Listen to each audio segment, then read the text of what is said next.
in our hymnal that we get a little bit of a different picture when we get professionals singing the songs. And so now I would very much like to introduce Ron Jenkins. All of you know Ron, but just as a reminder about his background. Ron is a longtime member of the National Yacht Club. His father, Alf, past purser of shellbacks, Class A dinghy sailor, and an active keelboat owner, and his grandfather, Herb, the National Yacht Club treasurer for decades and an active keelboat sailor, carries the Jenkins name well back in NYC history. Herb had a wonderful style to deal with all kinds of difficult matters with a deft touch, and so it continues in the Jenkins family. Ron is an active nature and sailing photographer. When hobbies do not interfere, he works in technology marketing. In the technological area, Ron is our webmaster. He weekly records the sessions and uploads them to our web, in addition to loading our schedule and any other pertinent information. In photography, since COVID began, he daily posts an interesting little puzzle of a picture on his Facebook page for you to determine what it is. He's an active participant in Waterfront for All, a coalition of groups protecting the waterfront of Toronto. Ron's topic today is the history of the Toronto Island Airport, starting in the distant past through a number of paths not taken to the present, and finally looking into the airport's possible futures. And you'll notice that we said pasts and futures. Today is Ron's 9th time speaking to shellbacks. Please give him a warm shellback welcome. It's all yours, Ron. Okay. Thank you for the introduction, Diane. I hope you can see my screen now. Yes, we can. Okay. So this is an aerial view of the property we'll be talking about. I think we're all pretty familiar with it in one way or another. And what I'm talking about are pasts, present, and futures. In that way, looking at the inflection points in the history of the Toronto Island Airport and what it might have become and what it might become, because its history does have a number of spots along the way where it could have been something else, and it may in the future as well.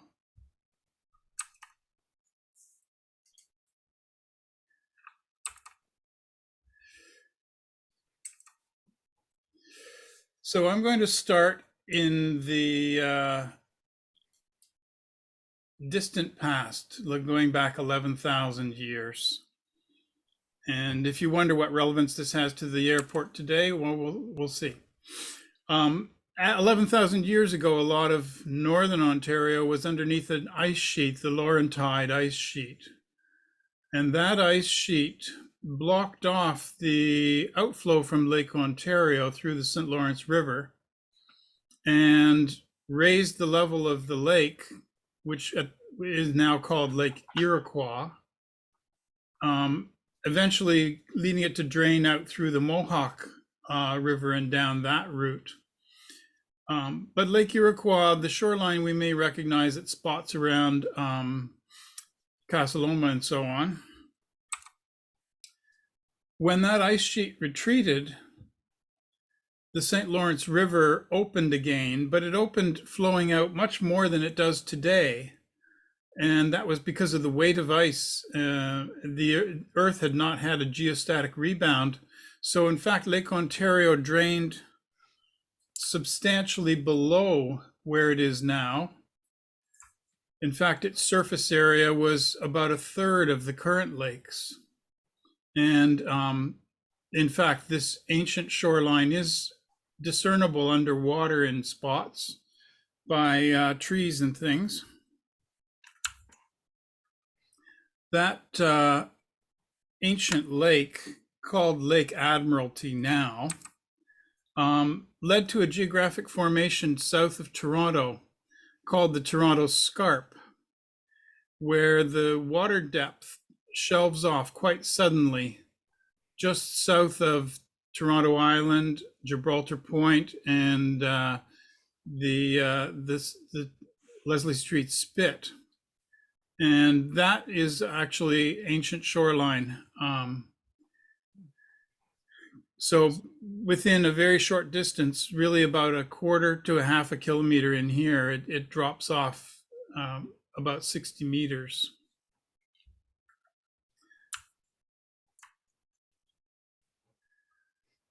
So that area, the Toronto Island, the Portlands, Leslie Street Spit, and so on over towards the Scarborough Bluffs is all called the Toronto Shelf. It's interesting that one of the largest geographic features of the city is something nobody's ever seen, or very few people, I guess, unless you're a scuba diver, have ever seen. You might see it on your depth finder.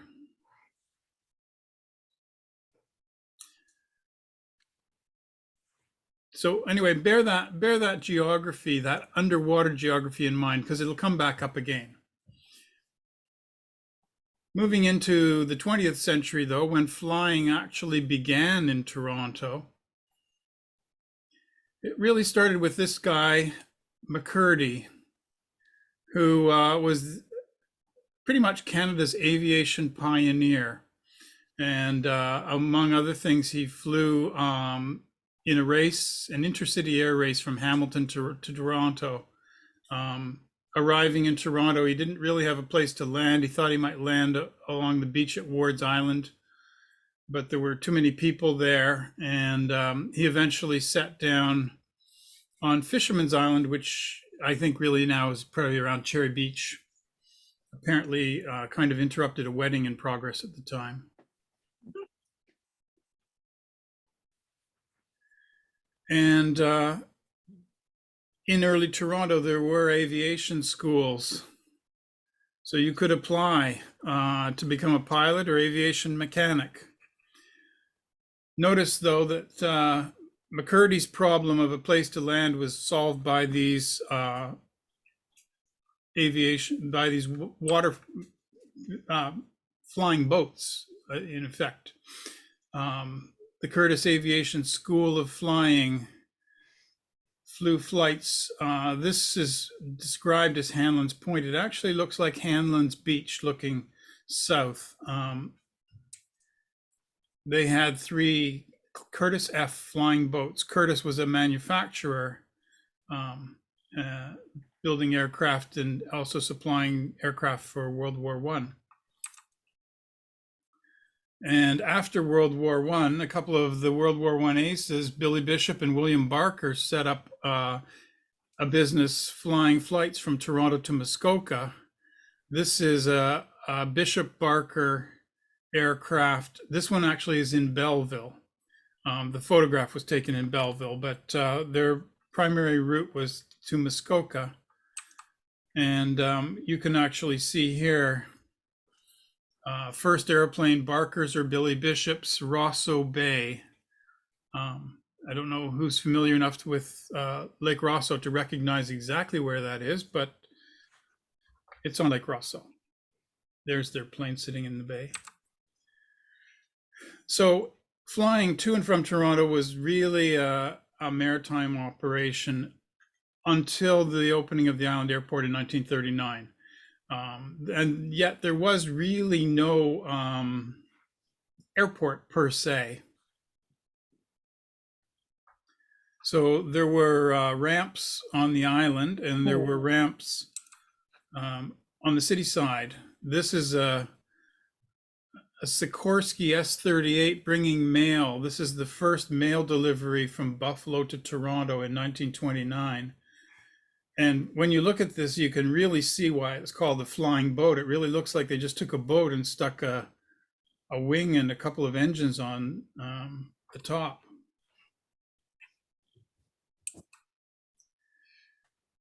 Looking farther down the road, numerous other aircraft flew in and out of the airport, including Air Autonomy with Saunders ST-27s. City Express took those planes and used them at the airport.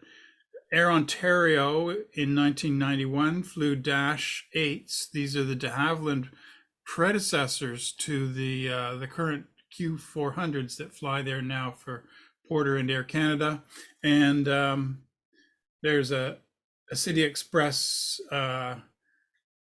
looking more like a submarine than an airplane at this point, but sitting in a scrapyard in Winnipeg in 2016. The airport was set up for STOL, short takeoff or landing aircraft. And in 1985, that agreement allowed planes such as this Dash 8. The Dash 8-100 was flying in and out as an Air Canada operation from Billy Bishop Airport. But notice that this is a Dash 8-100. And the planes that we see now look quite different, much larger.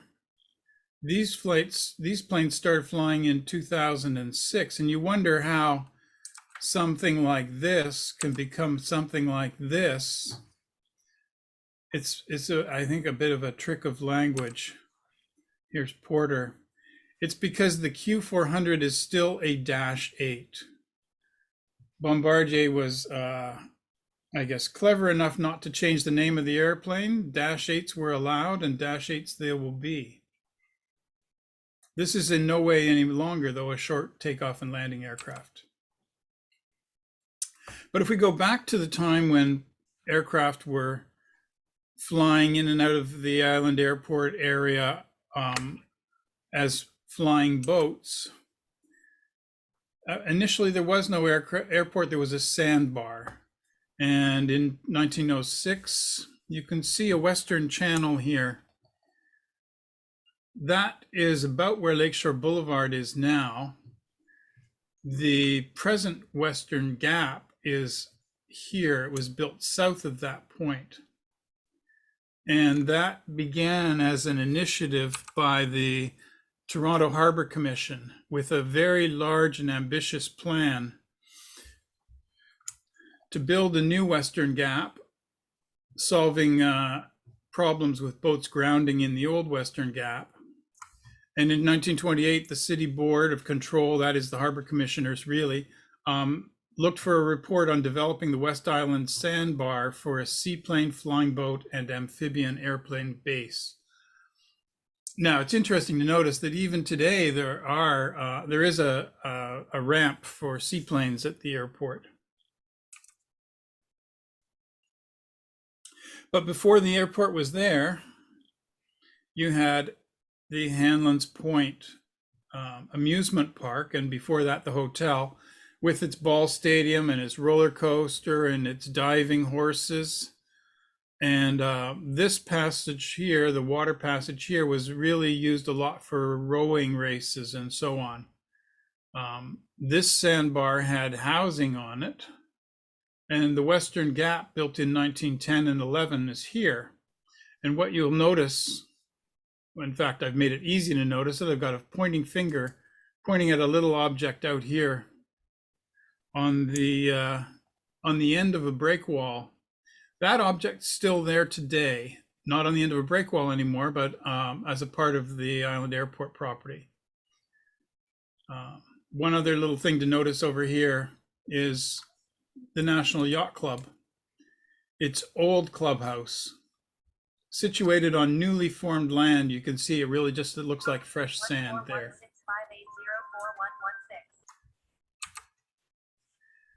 Anyway, that was all filled in to create a property that could be used for aviation. And I've talked before about the dredging operations that made that possible. So I won't speak about this beautiful craft, the Cyclone. But what you can see, beginning in 1908-11, the Western Channel was built, and the lake filling, it was expanded in 1916 to that point. 1937-38 saw further expansion of landmass, and that's the point at which an airport was built. In 1961, additional pieces were added out here at the east and west extremities, and that allowed them to realign the runway, because the initial runway ran east to west on this line here. And what they realized was it was, for one thing, heading right towards the city. So they altered the runway direction by that procedure right there. The orange pointing finger is pointing at where that little lighthouse was and is. The lakefront along here has grown with natural accretion, and then eventually the airport runways were placed down where you see them now, with the exception of this, which is no longer an active runway. And here's the lake filling that was happening at the time. So this is 1938. The sandbars were filled in, the houses were gone. They were grading and leveling in preparation to building runways. Here's the south wall of the Western Gap, and there's that little lighthouse there. It's actually not a lighthouse exactly, it's a range light. And I'll talk a little bit maybe about that next. At that time, and in fact, even before 1938, there was a procedure that began digging a tunnel to the island airport. People were planning ahead, and however, they weren't planning for the role of politics. This tunnel was begun in 1935 and canceled the same year. And I point out that there were subsequent bridge and tunnel efforts, political or whatever, in numerous years, all frustrated until the year 2015. But I've also put the little orange pointing finger here now at what is the inner range light, this girderwork tower, which, if I go back, was probably the point of view that this photograph was taken from. Somebody probably climbed up that tower and took this picture. And that tower still exists today. You may have noticed it or you may not have noticed it, but you've probably sailed past it 100 times. Those two elements, the tower here and the little, I'm calling it a lighthouse here, were actually designed to be aligned by ships entering the harbor. They would line the lights up on these two to get a bead on a way into the harbor through the Western Gap. And if you were to look on a map, you would see that they actually line up further out to the Dufferin Buoy and the water off south of Ontario Place.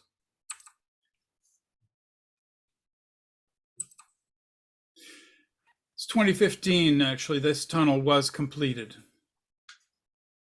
And if you wonder why it's so strange that it has an elevator down and escalators up, this is really to get around the city's objections. It enabled the Port Authority to build an entranceway into the tunnel without using city land.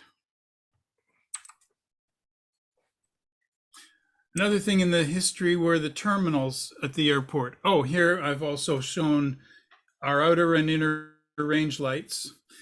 The airport runway ran on a different angle than it does now. And the airport terminal here was the terminal that was in use until the 20th century. That building, that hangar, still exists today.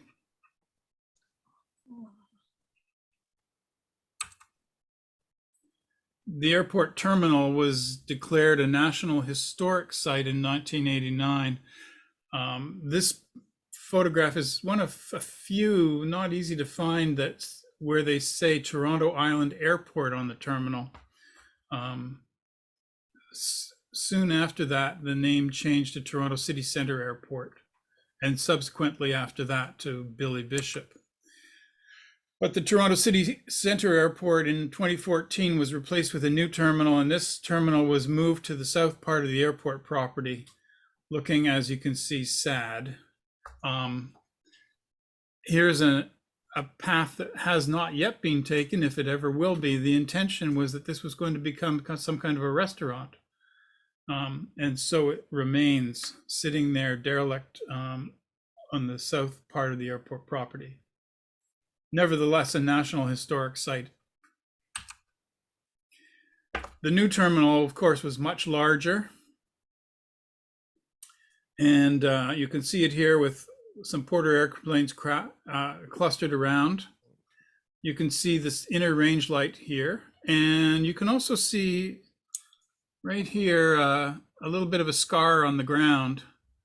That's where the old terminal had just been removed and taken away to the southern part of the property. So 2010 was before the tunnel, but after the new terminal. And this terminal plays into the history of the airport in interesting ways, as we'll get to. It was expanded also in 2018 with new sections on the sides.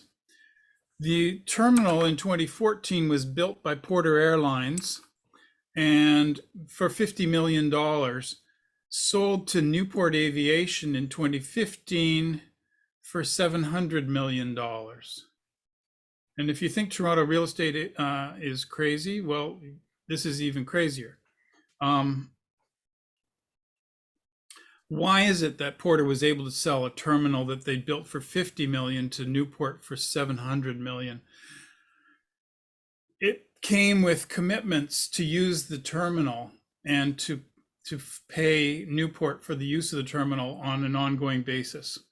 And this will figure into later developments at the airport. And ultimately to severe friction between Porter, now the tenant at the airport, and Newport, the owner of the airport, and the Port Authority, the landowner underneath the terminal. So we can talk about the present here. What we see here is a map of airport lands and ownership. The green pieces are those bits of sandbar that we saw in 1906. They are still owned by the city. The yellow areas are the areas that were filled by the Port Authority, and the little brown areas at the extremities are federal lands. So what that leads to is a three-way ownership of the airport property. There's also this little piece here, which is owned by the Port Authority, but not inside the airport boundary.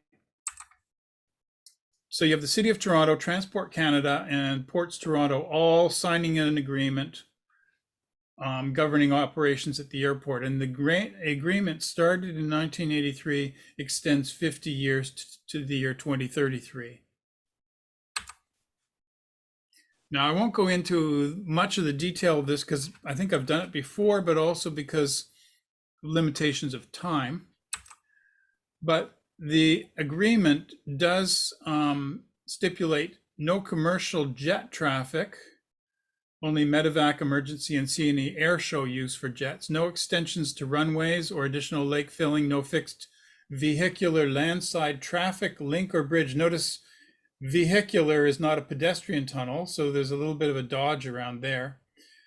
Tight restraints on noise generation, operating hour curfews, and use for general aviation and limited short takeoff or landing traffic only. That was the smaller Dash 8-100 that we saw earlier in the presentation. There were things that were omitted from that agreement, including no limits on the numbers of passengers, daily or otherwise, that could use the airport, no limits on the numbers of daily flights. Those two things were assumed to be controlled by noise caps and limiting the types of aircraft. Assumption being that because you would allow a certain amount of noise in a day, you couldn't have too many flights and too many people. Not a perfect assumption. However, we'll go back in time now to another direction that the airport could have gone, which was in 1968 called the Bold Concept and Harbor City Some of you might remember this. It was a plan to use the airport lands for an entirely different purpose, to build in that spot Harbor City, which would be a residential and some slightly commercial operation. You can see Ontario Place up in here, or some idea of Ontario Place. You can see extensive lake filling on the west and into the harbor on the east, roadways and so on. You can also see construction of a lake berm out here, an island called the New Breakwater. Remember the Toronto Scarp underwater. This is sitting on that bit of land that's not too deep underwater. So where's the airport? Well, in one vision would put the airport here. You can see again, you can see this is the underwater topography here. The airport would be built on new land south of Toronto Island, here. And then there would be a Leslie Street Spit built here. That doesn't look like today's Leslie Street Spit. And Harbor City would be this really quite massive area here. No Ontario Place in this vision. This is pre-Ontario Place. And you can see roadways running down through the new area across the airport lands and down into the new island airport here, which would have runways this way and this way. There were problems with this design, including this particular runway, which would take aircraft up into the airspace of Pearson Airport. Another vision of the airport was put it out here. This is pretty much where the outer harbor is now. You have to look at this a little bit to realize, okay, here's the existing eastern gap built out further into here, and an airport built in here, and a landform that we don't have today here. All of this is still on that underwater formation. So the geography that was formed 11 to 9,000 years ago, still shaping airport design. So this would be the airport here. Another idea for the airport was to put it out on the Leslie Street Spit, like this. This was envisioned as a STOL port, the short takeoff or landing aircraft. So this was imagined to be something fairly small and basically designed to serve the business district in Toronto.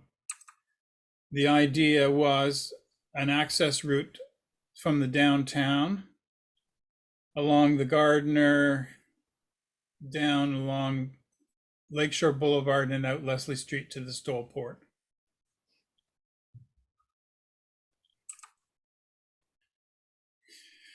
So here's another one of these visions. There were a lot of them, and some of them are different from others in different ways. Here now is the STOL port, the Metro port, whatever you want to call it. This lake filling here is imagined to be much larger than it was going to be in some of the other designs. So it's not just like a break wall anymore, but a full-fledged recreational area. There's no Ontario Place, but this landmass here, you can see where the Western Gap would have been, would be pretty much obliterated. The island airport would be gone, but there would be a series of canals and so on running through this residential area, kind of like a mini, I don't know, Venice.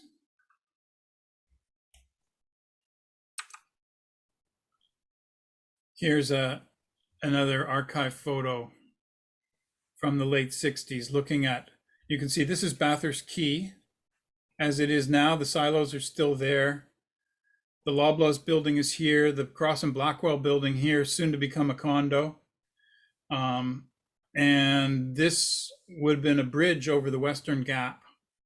But there would also be water channels out through this way into the lake as well. Another vision, sort of a little different, putting, mid-rise residential areas in here.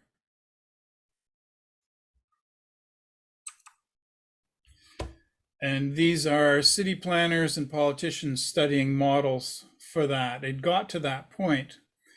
But you can see here the Toronto Star commenting and saying opposition is already forming against the new harbor plan introduced this week by Stanley Randall, the province's Minister of Trade and Development. Some city politicians are complaining they're not being given enough time to study the impact of putting 60,000 people on the island, most of whom they believe will have cars. This never happened. Here's another thing that never happened. The 2013 Porter Airlines jet expansion proposal. I'll step through this fairly quickly again because details. But this proposal had two essential requests. One was to modify the 1983/1985 agreement to permit runway lengthening here in the western area and here into the inner harbor, to allow the use of jet aircraft, and also modifying the tripartite agreement to permit that use of jet aircraft. Those were the two essential points in the Porter Jets proposal. These designs imagined that there would be extensions here and here on the landmass of the existing runway. And these designs, as they were proposed, were actually a little deceiving in some ways. You would actually need a taxiway to get to the end of this runway area, which would be out this way. So you would have additional lake filling here going into the Western Gap. Same issue here on the inner harbor. These are the keep out buoys that we navigate around today. The intention or the argument was that they would be able to build the runway expansion with inside those buoys and not inconvenience boaters. The aircraft imagined for that was the Bombardier CS-100 at the time. It's now an Airbus owned plane, actually doing pretty well. So I think it's a little sad that Bombardier they did all the work and then sold it to Airbus, who's now making all the money. But this was the one that Porter Airlines was offering for consideration when they were making their proposal. But an aircraft of this size is too large for the existing island airport, and really would have been too large for the expanded airport in the proposal. Now, this is a page of text, and it's here for you to read at your leisure. I'm not going to read it now, but once the Porter proposal came forward, the city brought up a lot of considerations, and they involved health considerations, safety considerations, transit considerations, and so on. A great deal of those things, and the effect of that was to really prevent a fast approval, which would have been a disaster. And while that whole discussion was going on, there was a federal election, 2015.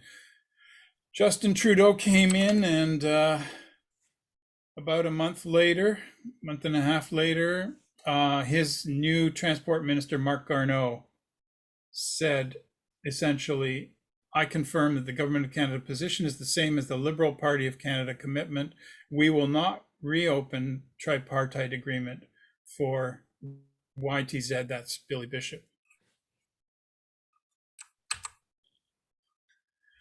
So here we come to today. This is a picture I took the beginning of July. Actually, I had a nice little private flight by. These are the Porter aircraft sitting during the pandemic grounding. And pandemic continues, the grounding has ended. They're sitting on the runway, not the main runway, but the secondary runway, and they've put up a big "don't land here" thing because obviously there are too many planes sitting on the tarmac. But that shutdown did raise a lot of questions, such as when will commercial flights resume?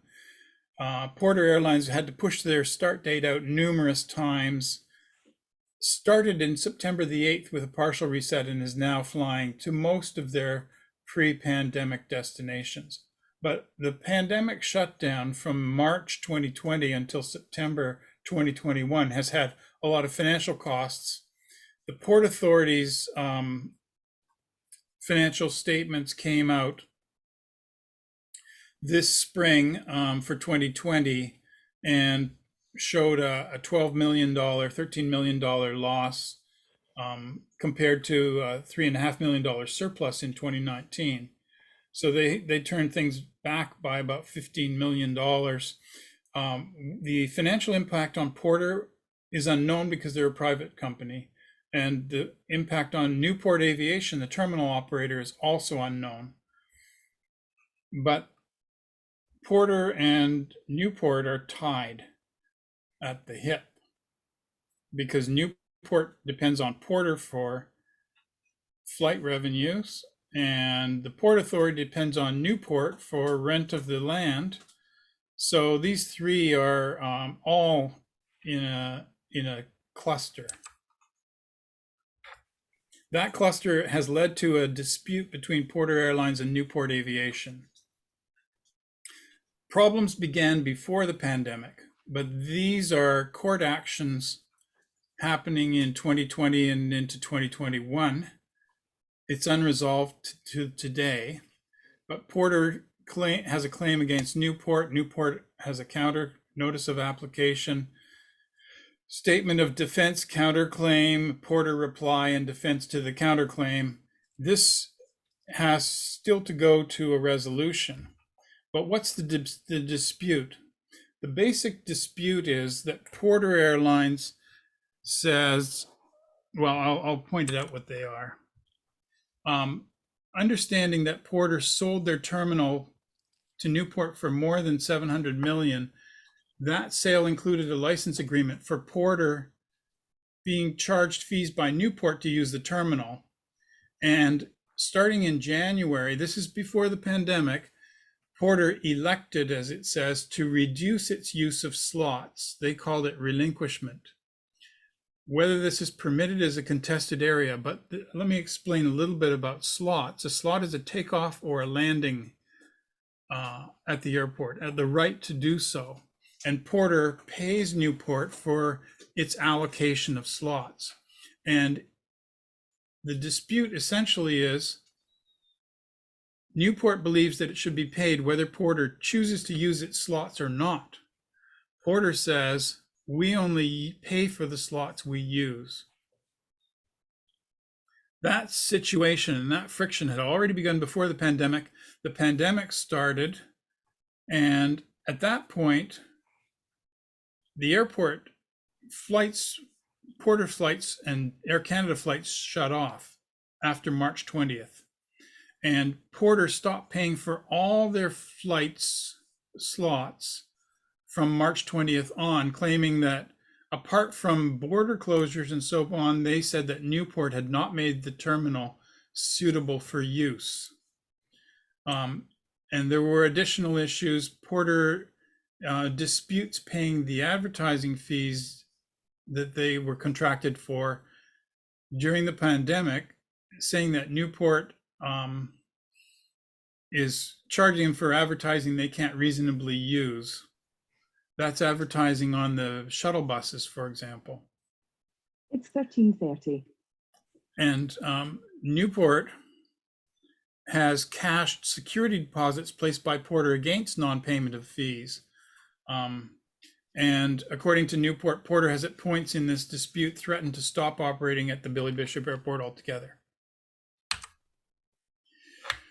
I will leave this one for you to read later, but I want to focus just on this particular thing here, the license agreement fees.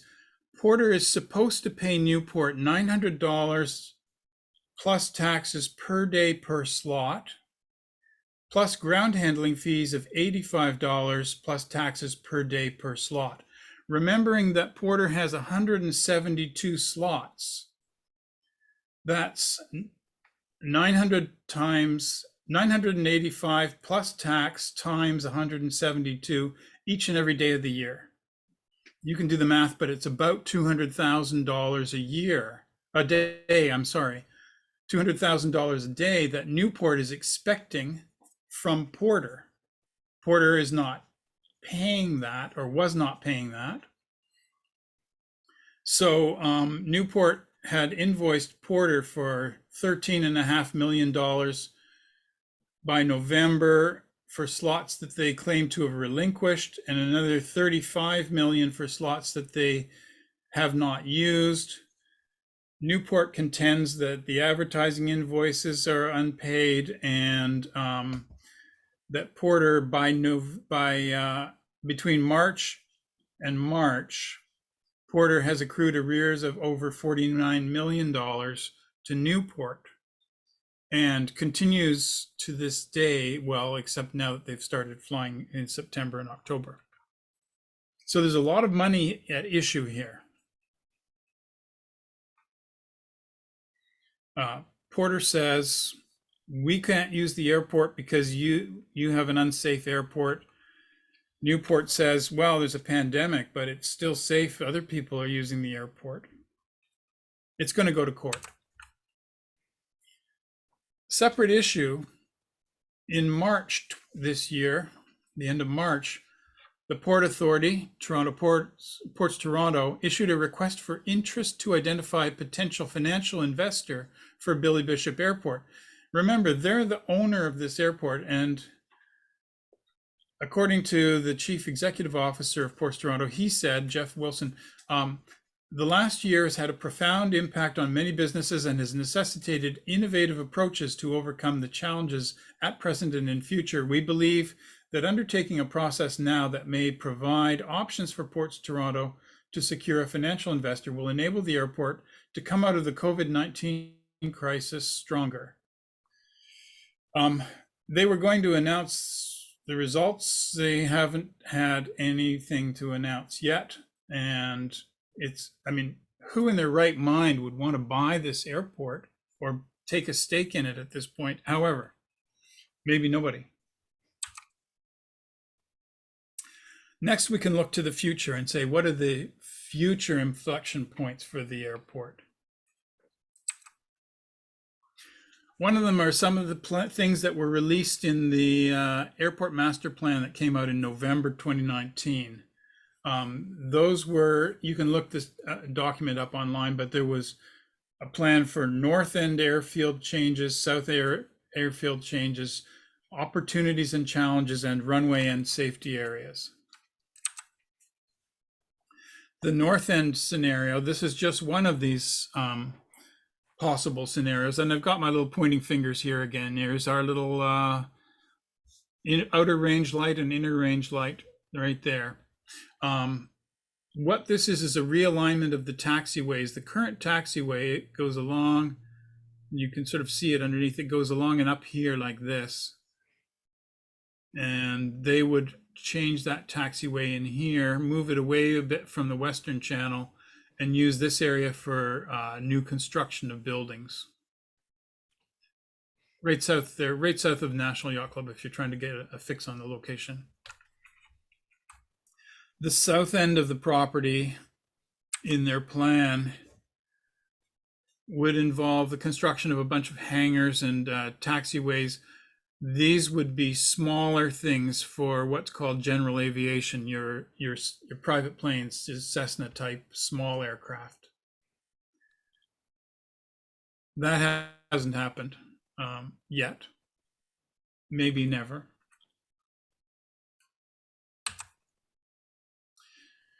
This is in the master plan too, a presentation of challenges and opportunities, the challenges being shown in red and the opportunities in green.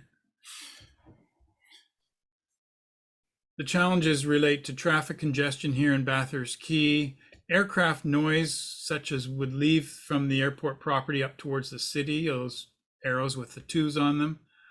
Lack of general aviation apron area, that's here and here where the small Cessnas try and tie up on the ground, they would be located down into here. Lack of a parallel taxiway right in here, that's in that north end design. And runway and safety requirements, they're identified here as 6s. This is, I don't know how much detail to go into about the runway and safety areas, but Transport Canada has said that airports, including Billy Bishop, need to have a certain amount of safety area at the ends of the runway for aircraft overruns or early touchdowns. Billy Bishop doesn't have those. It's got a lake. In other words, an aircraft overrunning the runway would end up in the water. And how these safety areas can be fitted into the existing landmass is a problem and with an expensive solution, or there could be a solution by lake filling, which the tripartite agreement doesn't allow. So that's going to be an issue, whichever way it goes. The opportunities, I'll let you look them over. Things like water taxi access. Are these going to be the tiki taxis coming into the Western Gap and letting passengers off? I don't know. One of these here, this little I, is the reuse of Terminal A. That's our sad original terminal sitting right there.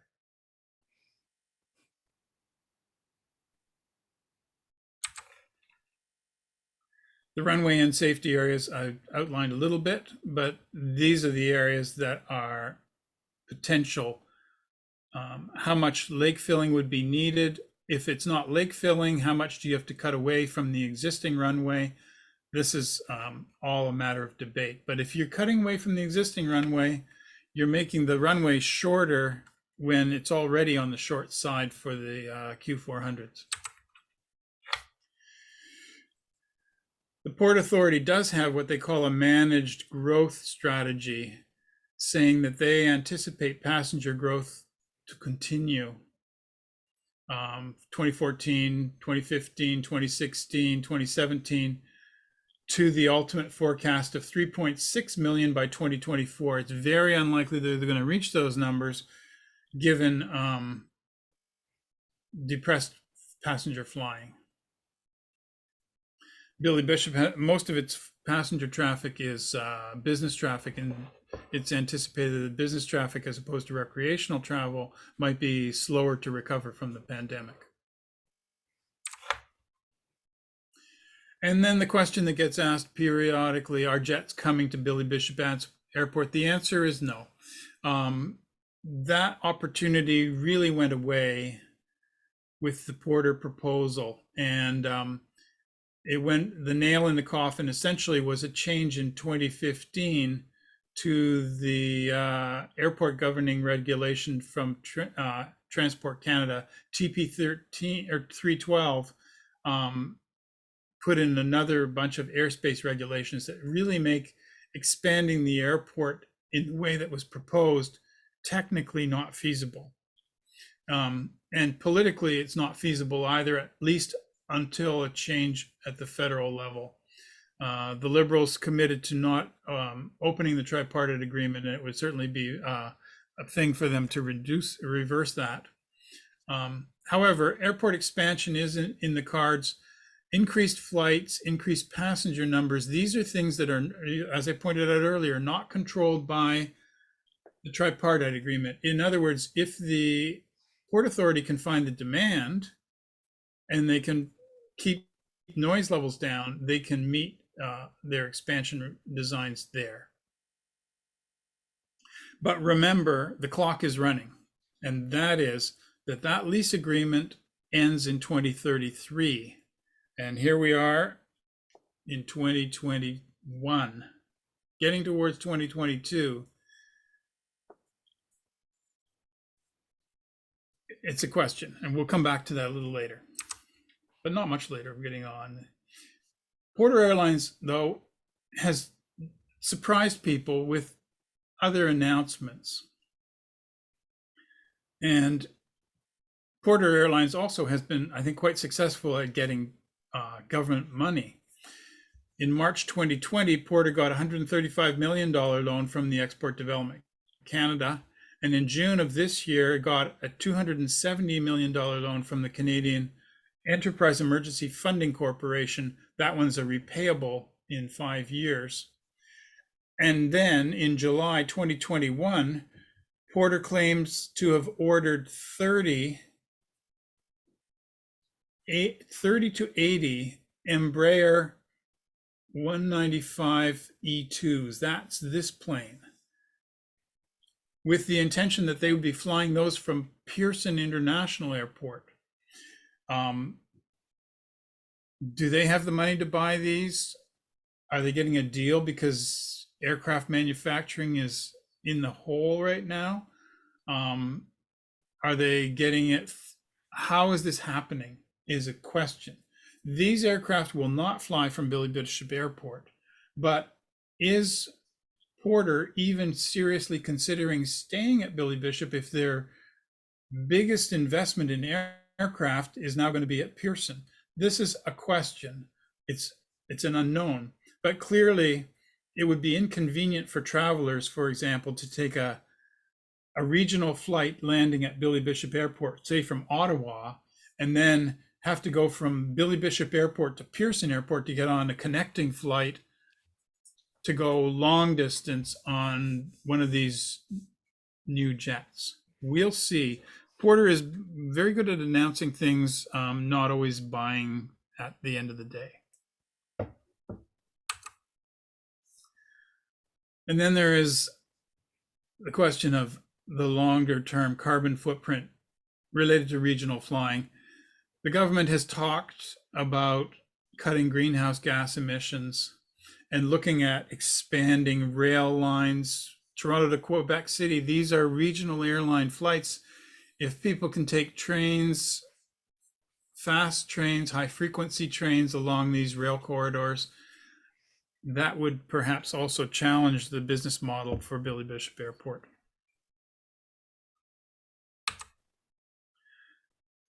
And related to carbon footprints is climate change. Remember that this airport was built on a sandbar and built at the time just a little bit higher than the lake, not much. So in 2019, here's a picture. This is the end of May 2019. I took this picture from over at National. This is the airfield flooding on that high water day. So you can see this is the edge of the Western Gap. Basically, the Western Gap is full. This is the taxiway. This is a puddle, a pond. And this is the runway. And there's another pond on the other side of the runway. This airport is really not far above high water levels. And how close to it is it? This is an aerial representation of the airport with water levels at 75.3 meters, IGLD 85. IGLD 85 is International Great Lakes Datum 1985. In other words, it's 75 meters above sea level, basically 75.3 meters above sea level. And the airport looks fine.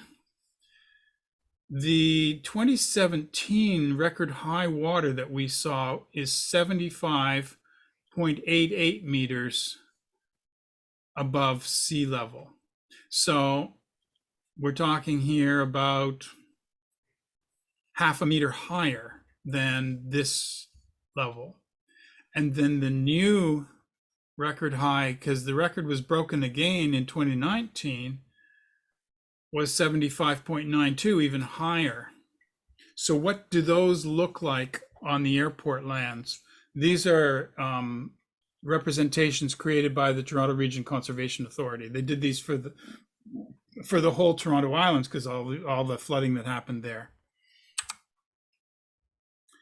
This is what the airport looks like at 75.9. Remember the page before was 75.3. So 75.9 which is pretty much the high water level of 2017. In fact, is a little less than the high water level of 2019.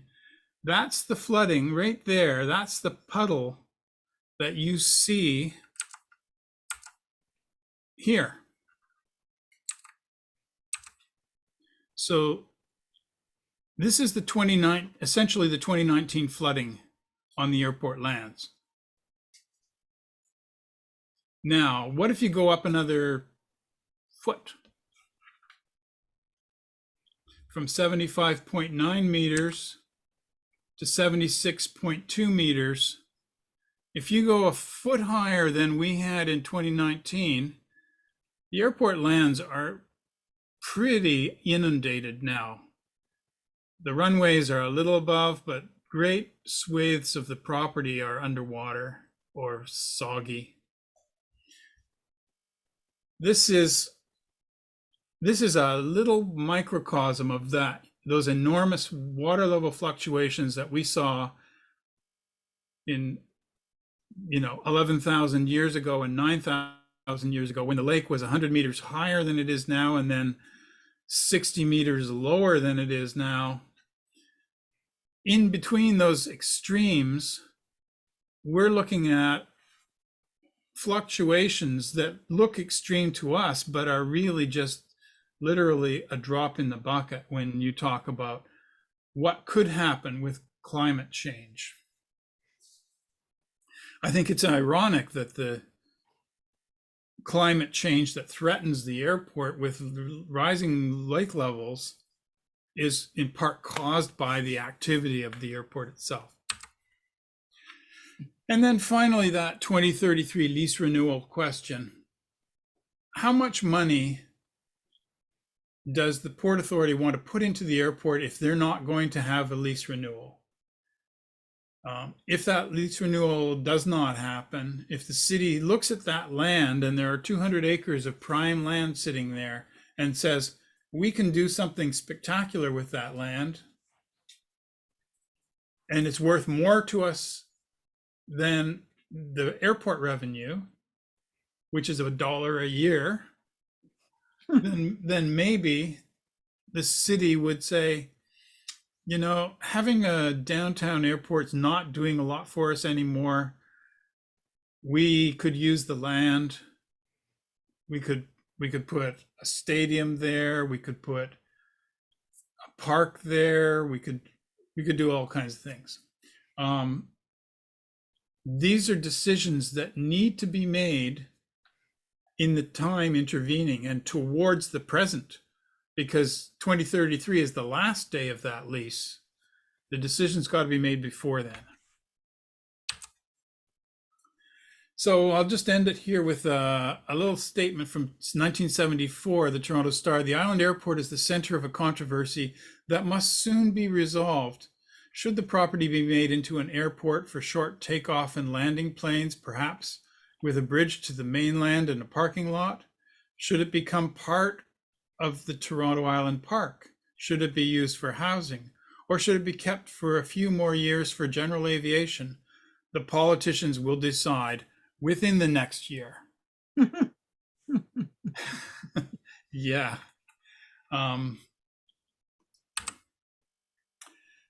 Thank you.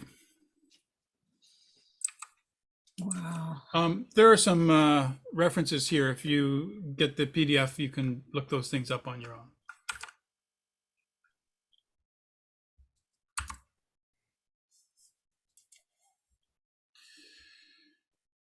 So, if anybody got questions, I'm happy to answer what I can.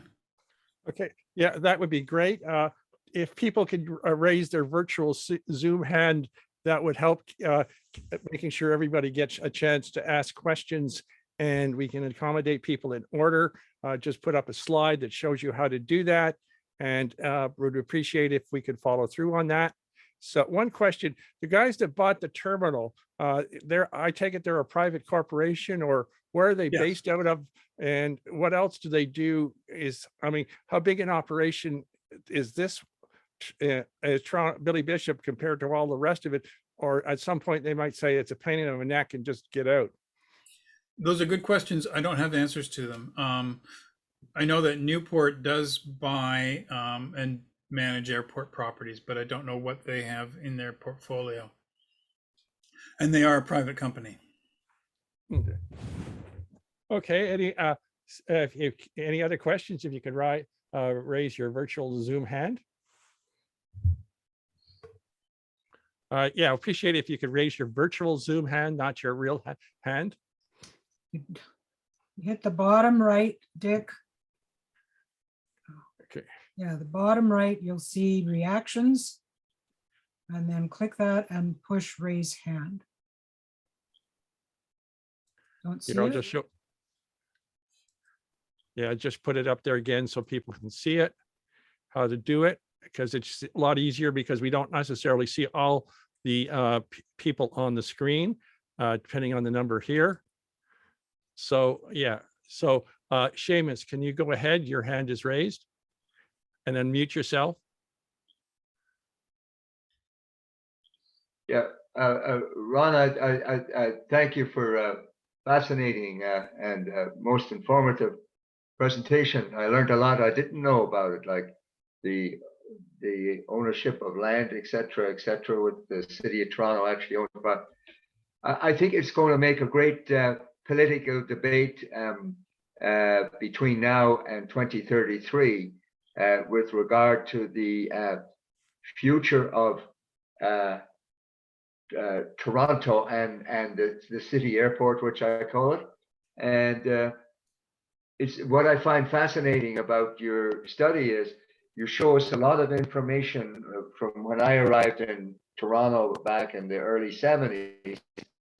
The thinking then and the perspectives then, understandably, was a very different world here in Toronto to compare to what it is today and compared to what it will be in the future. So the understandings of the past, present, may not relate to the future. And of course, the future politicians and the future business interests and other parties involved. And I also wondered, is any of that land claimed by the First Nations peoples? I don't think they have, I mean, it was First Nations land, but I don't believe that they have outstanding land claims on that land. So the answer to that is, I don't believe so. As far as things being different now, yes, very much. I mean, the pandemic has also brought a couple of things into view.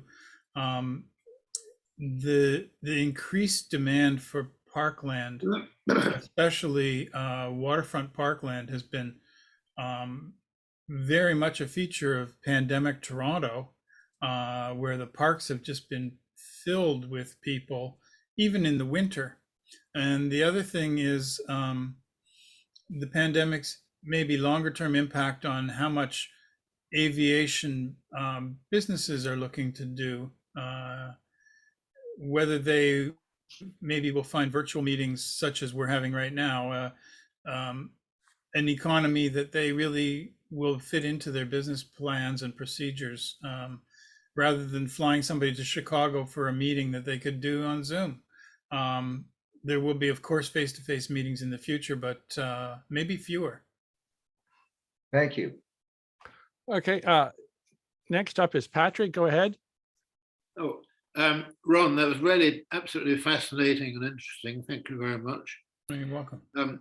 I was told decades ago when I arrived in Toronto that the original height of the lakeshore, actually went up as far as St. Clair. Is that possible? Yes, it is what was called Lake Iroquois. The original shoreline along there was about Davenport Road. Oh, okay. Davenport Road was a shoreline path. Oh, very interesting. Yeah. Thank you. Okay, anybody else have any questions? Please raise your virtual Zoom hand. Yeah, go ahead, Gord. Okay. I had my hand up earlier and it somehow disappeared. But in any case, mostly I wanted to say thank you. It's been a fascinating presentation. One comment about the when they were talking about jets and things like that. It always struck me, with all the controversy going on, why did they focus on jets? What if technology suddenly made a huge leap forward and the jets were half the noise of and maybe more efficient than the prop planes? They should have made a noise limit and nothing else, I think. I think you could argue that. I think that jets were seen at the time of the tripartite agreement as qualitatively different from propeller planes and turboprops, But and in reality, maybe they're not. But well, that's my point. They didn't leave room for a technological breakthrough, because I mean, no. there has been huge improvements in the noise levels of jets, I believe, and the efficiency. Yes. So the other thing, I just wanted to make a little bit of a comment. I did discover that shelf under my keel with quite a bump there one time when I cut Gibraltar a little bit too close. Yes, it's there. It's there, yes. I just plowed a bit of sand for a second, but I could feel it. When you stand on the south shore of Toronto Island and look out across the lake, you don't realize that you're looking at shallow water for the first half a kilometer or more. And then there's a shelf, but the shelf is, kind of invisible. If you're racing, you might notice it because the currents in the deeper lake are stronger than inshore. So you can take advantage of that. Say if you're going on an Amen race from Mimico out to the end of the Spit and back. Whether you play your course inshore or out into the deeper water depends on which way you think the currents are going to be running. And as a mark setter, you know where the shelf is. Yes. Yeah. Suddenly you're paying out rope and not hitting bottom. Okay. George, thank you. George, is that okay, you got your... several things. The first one that comes to mind is the building of Villiers Island is in the takeoff area of Billy Bishop.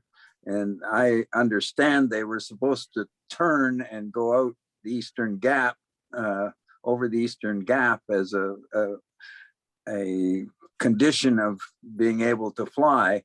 And I noticed that they often don't do that. Is that become an issue?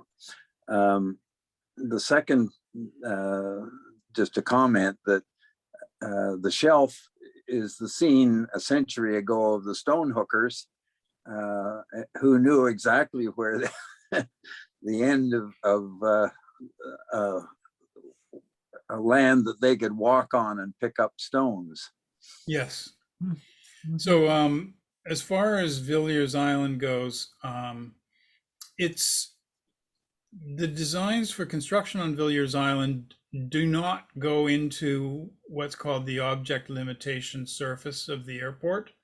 That is, they're not planning on building too high in that area. But the airport does constrain the development potential of the portlands in the way you're talking about. In addition, the revised regulations to TP 312 5th edition include what's called a takeoff surface, which is lower and flatter than current regulations. And what that implies is that an aircraft taking off with a single engine, one engine in commission, the other out of commission, needs to be able to clear objects that are considerably lower than some of the existing objects in the airspace. It's 14 hours. So that's one thing. As far as the stone hooking goes, a lot of the stone hooking happened along the base of the Scarborough Bluffs, in that area, where Mimico, also around in the Mimico area, the shoreline there is exposed. It's not a sand bottom. Around the island and into the off the shelf is all sand going down. Okay. Are there any other questions before I turn it back to Diane? If you could raise your virtual hand. I think Richard Shibley was trying to get a question in. I don't know if he's got a virtual hand up, but if he unmutes himself, he can ask. Yeah, in future, we appreciate if you could use your virtual hand. Go ahead, Richard.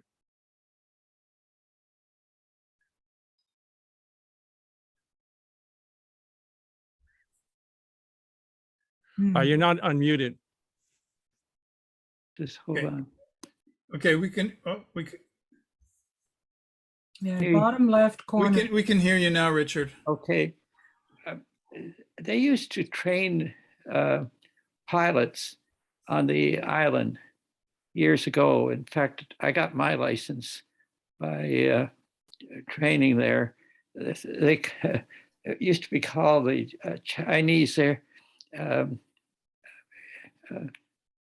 airfield, because the Chinese were in charge of operating the island. So I wonder if they are still training pilots on the island. I think there's very little flight training happening on the island. There is a little tiny bit, but a lot of the smaller operations left because they were paying rent and buying fuel from Porter Airlines, who raised their prices considerably. And of course, when you have an airport that is limited in its total noise footprint, if you can chase away noisy little Cessnas, you can fly more commercial flights. Yeah. Okay. Thank you. Okay. Last call for any more questions before I turn it back over to Diane. If you could raise your virtual Zoom hand. I thought I had. Oh, you had, but I'll turn it. And I'm just checking for anybody else before I turn it back over to you. Go ahead, Diane. Ron, I would like to thank you once again for such a detailed overview of what has happened in the airport and what will happen in the airport. I was wondering if there have been any discussions about the end of the tripartite agreement, or is that too hopeful an option right now? Or do they always leave these things to, the last few years? I think that the people in the city are not really wanting to open that can of worms. And it's a little unfortunate because leaving things too late might force decisions that could be more carefully considered. That being said, I think the airport operation would like to not have it discussed until the time is so close that they'll say, we can't do anything else. There isn't time. We've committed resources and expenditures to our operation here. We're going to sue you if you don't renew our lease. That kind of thing could happen. We don't know, but it's going to have to be discussed pretty soon, or in default of that, bad decision making may prevail. So we could, if we wanted to become a little active, we could ask questions of our local city councillor, our MPPs. And Yes, MPs. yes, you could. Yeah, just to begin to stir the pot, as it were. Yeah. Okay, thank you again, Ron. And I heard you say at the beginning that you might be able to talk to us about Ontario Place. And if that's the case, that would be amazing. That was such a good presentation last night by Waterfront for All that I think it would be something that our members would like to hear about. Ontario Place is another spot. And I mean, you talked about the island becoming more park-like, and that's certainly what we need in the city as we rapidly build all these high-rises along our main transportation corridors and along the lakefront. The city at the moment is conducting a planning exercise for Toronto Island, and looking at how things can be improved or developed on the island or whatever, that planning exercise is considering things like new ferries running across to the islands, but has explicitly excluded the airport from the planning exercise. Ah, interesting. But there will be new island ferries coming. Okay. Maybe sooner than you might imagine. That is to say 2024, 2025. Oh, good. Great. All right. Thank you very much. Let's just give Ron a nice round of